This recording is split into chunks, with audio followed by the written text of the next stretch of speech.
Hello everyone, welcome to our channel cookbook by Mallika. আজকে আমি আপনাদের জন্য খুব সহজে কম সময়ে একটি ভ্যানিলা কেকের রেসিপি নিয়ে হাজির হয়েছি। এই কেকটি আমি মাত্র একটি ডিম দিয়ে বানিয়েছি। চলুন তাহলে মূল রেসিপিতে ফিরি। আশা করি ভিডিওটি আপনাদের ভালো লাগবে। প্রথমে একটি শুকনো পাত্রের মধ্যে একটি রুম টেম্পারেচারের ডিম নিয়ে নিচ্ছি। ডিমটি অবশ্যই রুম টেম্পারেচারে হতে হবে। এখন এই ডিমের মধ্যে থেকে ডিমের কুসুমটি আমি আলাদা করে নিচ্ছি।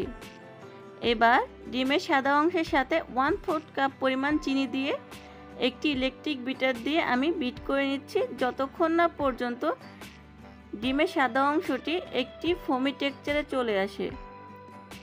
যেহেতু আমরা স্পঞ্জ কেক তৈরি করব, এই জন্য এই ডিমের ফোমটি খুবই গুরুত্বপূর্ণ।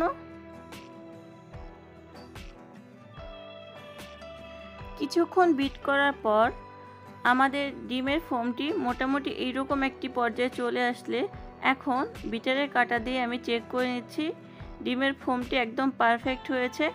এখন এই ডিমের সাদা অংশের মধ্যে আগে থেকে আলাদা করে রাখা একটি ডিমের কুসুম দিয়ে আবারও ইলেকট্রিক বিটার দিয়ে সব কিছু একসাথে মিশিয়ে নিচ্ছি। এই পর্যায়ে 1 টেবিল চামচ পরিমাণ সয়াবিন তেল যোগ করে নিচ্ছি। আবারও ইলেকট্রিক বিটার দিয়ে ভালোভাবে মিশিয়ে নিচ্ছি। এখন বিটারের কাঁটা দুটি খুলে সরিয়ে নিচ্ছি। এবার ওই পাত্রের উপর একটি ছাঁকনি নিয়ে এর মধ্যে 1/3 কাপ ময়দা, 1/2 চা চামচ পরিমাণ বেকিং পাউডার এবং 1/2 চা চামচ পরিমাণ ভ্যানিলা পাউডার নিচ্ছি। আপনারা চাইলে 1/2 চা চামচ পরিমাণ ভ্যানিলা এসেন্সও দিতে পারেন। এখন সব শুকনো উপকরণ অর্ধেকটা পরিমাণ ছেঁকে নিচ্ছি।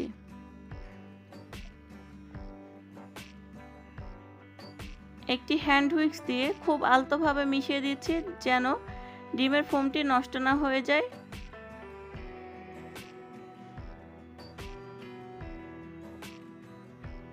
খুব সাবধানে মেশাতে হবে। প্রথম ধাপে মেশানো হয়ে গেলে এখন বাকি অর্ধেকটি শুকনো উপকরণ থেকে আবারও হ্যান্ড হুইস্ক দিয়ে মিশিয়ে নিচ্ছি।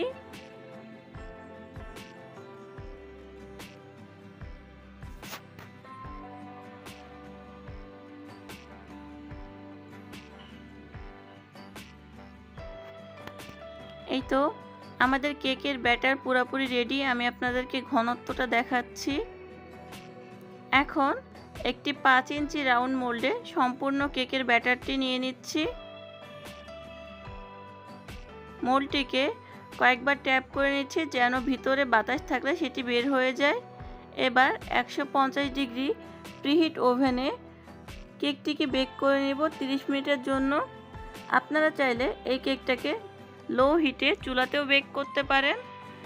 30 মিনিট পর কেকটি ওভেন থেকে নামিয়ে নিয়েছি এবং কেকটি সম্পূর্ণ ঠান্ডা হলে একটি চাকু দিয়ে কেকটি মোল্ড থেকে আলাদা করে নিচ্ছি।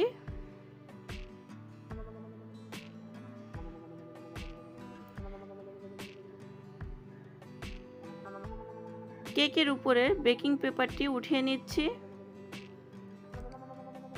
দেখুন কেকটি কতটা স্পঞ্জি হয়েছে। এখন এই কেকের উপরের অসমান অংশটি কেটে নিচ্ছি এবং এই কেকটিকে 3টি ভাগে ভাগ করে নিচ্ছি।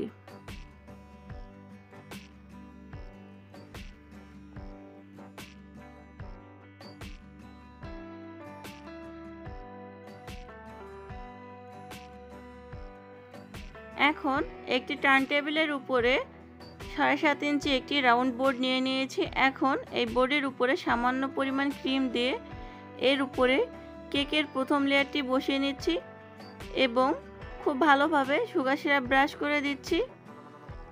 আজকে সুগার সিরাপটি আমি 1/4 কাপ চিনি এবং 1/2 কাপ পানি মিশিয়ে বানিয়েছি। এবার কেকের প্রথম লেয়ারে আমি ক্রিম দিয়ে নিচ্ছি। আমি ভিভো হোয়াইট ক্রিমটি ব্যবহার করছি আজকে।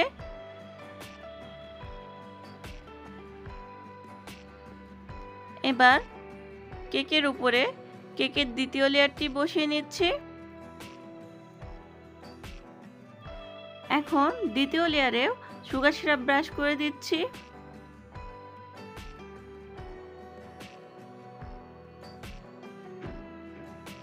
ঠিক আগের মতো কেকের লেয়ারে ক্রিম দিয়ে নিচ্ছি।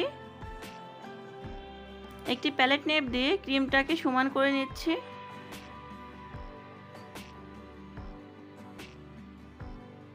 এবার কেকের সর্বশেষ লেয়ারটি বসিয়ে নিচ্ছি। আবারও সুগার সিরাপ দিয়ে দিচ্ছি।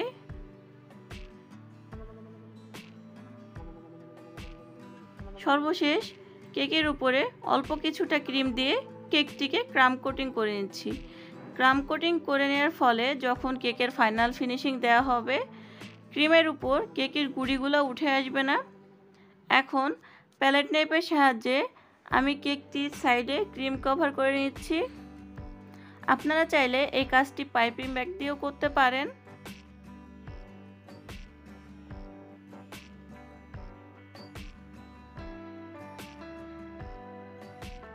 কেকের উপরেও ক্রিম দিয়ে নিচ্ছি। উপরে ক্রিমটি প্যালেট নাইফ দিয়ে আমি সমান করে নিচ্ছি। সাইডের ক্রিমগুলোও আমি সমান করে দিচ্ছি।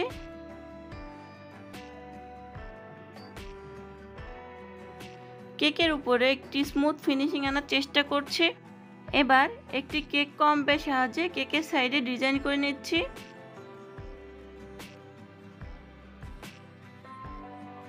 উপরে ক্রিমটি আবারও প্যালেট নাইফ দিয়ে সমান করে দিচ্ছি।